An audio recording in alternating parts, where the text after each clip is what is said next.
Hello, sorry it didn't go your way tonight. John Cole, my question is for you. What's your message? What are you and the other veteran leaders' message to the team after a game like that? That we got to be more consistent. That we can't come off a game like how we played against Minnesota and then come against Chicago and look like a completely different team. That we've known this for a long time, but everybody's going to give us their best effort. And when we come out and play that way, it's going to be hard to beat teams because teams are ready to play us. So we have to be ready to play everybody that we step on the court against. Sandy, it looked like you all were more intentional at attacking the paint in the fourth quarter.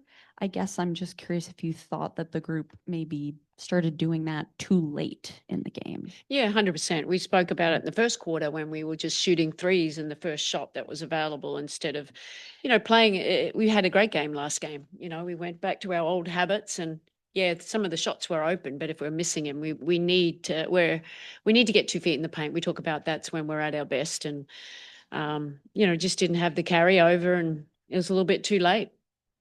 And Tosh, for you, I'm just curious if you can explain to us why you think the defense struggled so much tonight. They had about 40 some points in the paint, so 52. 52. They had 52 points in the paint. I think that's what the problem, and that's not the main problem, but we didn't help. We didn't help rebound. They out rebounded us on the boards.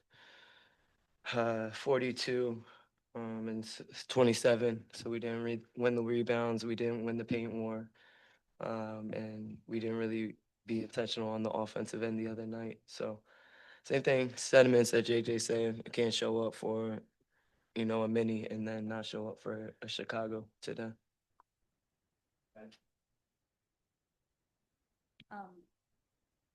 JJ, it seems like this team kind of struggles when you guys are faced, and I know you're the only like true post that you have, I guess Emma too, but this team really struggles when it comes to like really physical bigs inside. How do you think you guys can do a better job at just like matching that physicality early on in the game instead of then coming and trying to catch up?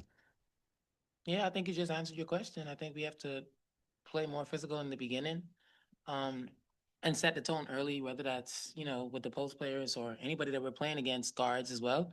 And then we'll be able to adjust to how the rest are calling, or basically showing the rest that this is the way that the game, or the way that we want the game to be played. But we can't decide that we want to wait until the second half to bring that level of physicality, or think that we're just going to turn it on for possessions, because right now we're not doing that. And championship teams don't do that. They play from start to finish.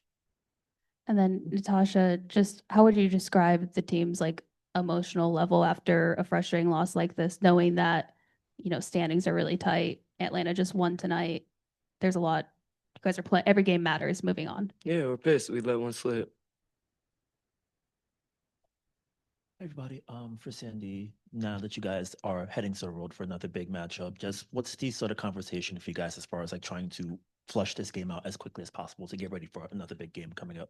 Yeah, look, I hope we're all pissed off, because you can't play as well as we did against Minnesota and then come out and not do the same against the team. And we've lost to teams down the bottom of the standings. Anyone can beat anyone in this league. Anyone can win this championship. It's wide open. But our inconsistencies is mind-boggling at times, because we play so great. We're just riding this really big wave of highs and lows, and we have an opportunity to go into Atlanta now and beat them, which is a big game for us. We know that, so that's the great challenge that that for this team is to let's see what we got. Go out there and let's not make the same mistakes we did today, like foul discipline too. I mean, something that always haunts us, putting our hands in 28, 29 free throws, just too much. But, we believe in these players. We believe in this team, and I'm confident we'll turn it around. Hey, Sandy. Before the game, you talked about rebounding as being your primary key, and obviously the stats are what they are. But what did you see with the rebounding effort? Because you talked the other day about the importance of boxing out, about some of those 50-50 balls.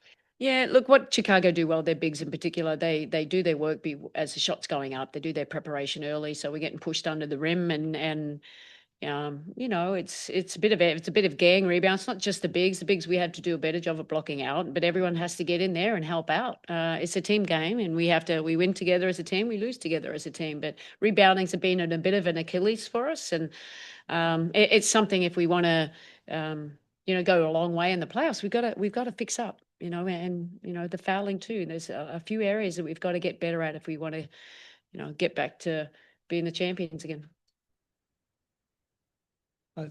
Sandy, when you look at this game, do you look at this as kind of a letdown, a mental letdown going in and what happened? Or was this just, a physical thing that they outplayed you? Yeah, I don't know, Brian. You'd probably have to ask the players there. It's like, don't underestimate this team because we've already lost to teams below, down, not in the top 8. And, they're great. They got some really big bigs and, they're aggressive and they got nothing to lose. They're not in the playoffs. That's the easiest thing to play, isn't it? You just go out there and play hard. And, yeah, we didn't come ready to play today, which is disappointing. And now it's on us. We got 8 games to go. So, we got to treat every game like a playoff. Thank you.